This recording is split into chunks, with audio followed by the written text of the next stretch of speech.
Baik, Assalamualaikum warahmatullahi wabarakatuh.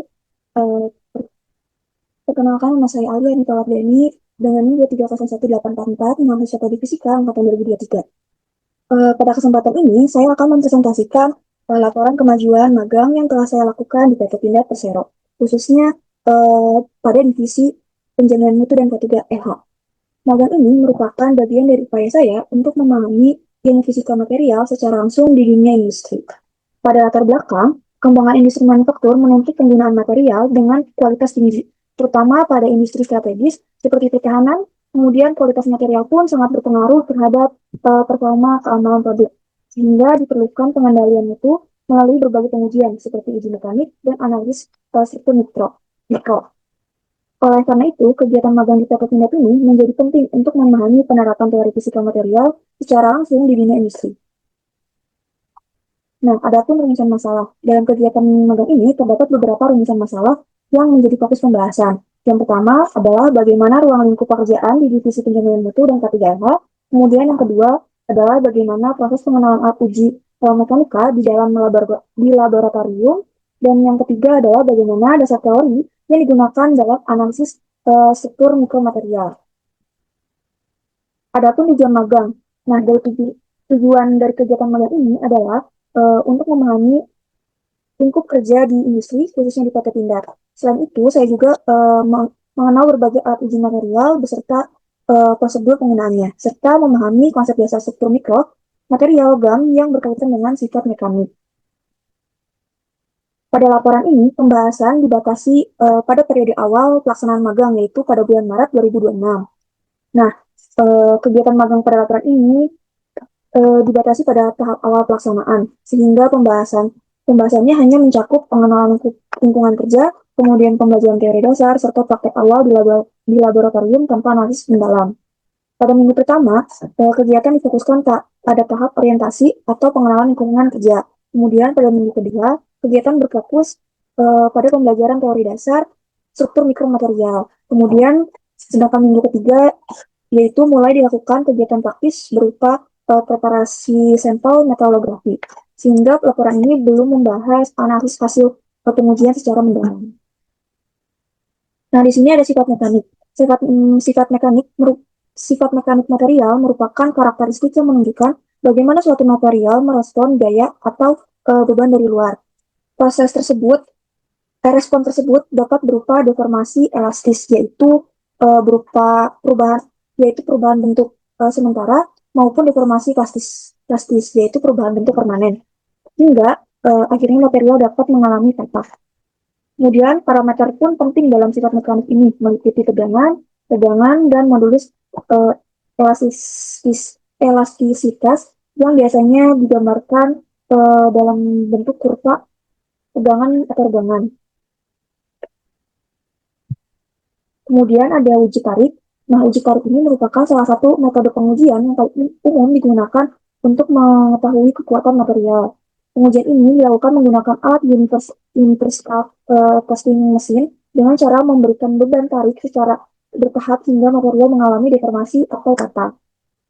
Nah, kemudian dari hasil uji tarik ini kita dapat memperoleh beberapa parameter penting seperti yield strength, terus ultimate tensile strength, dan elongasi yang menunjukkan kekuatan serta keuratan material.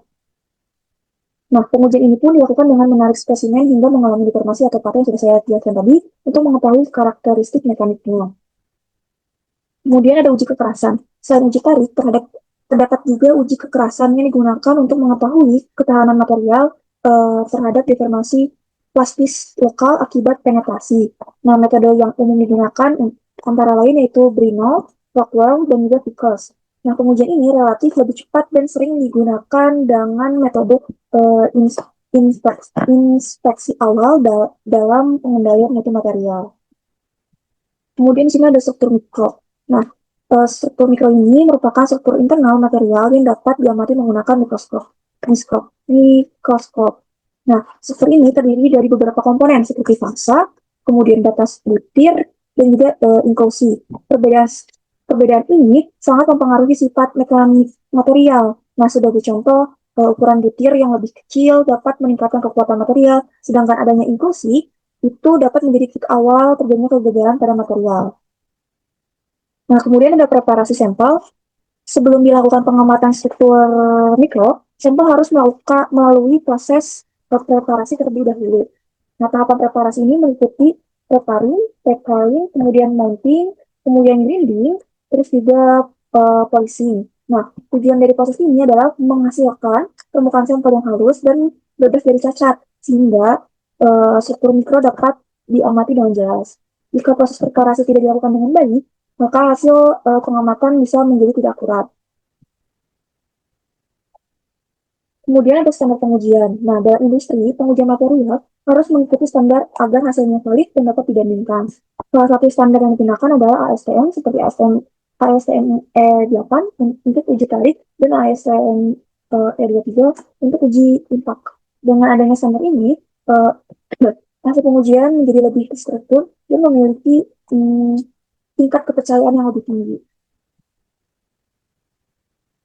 Kemudian di sini ada metode waktu dan tempat. Nah, kegiatan magang ini dilaksanakan di PT Pindad Persero yang berlokasi di Bandung pada periode Maret hingga Juni 2026. Magang ini dilakukan di divisi penjaminan mutu dan KPDLH yang berfokus pada pengujian dan pengendalian kualitas material sebelum digunakan dalam proses produksi.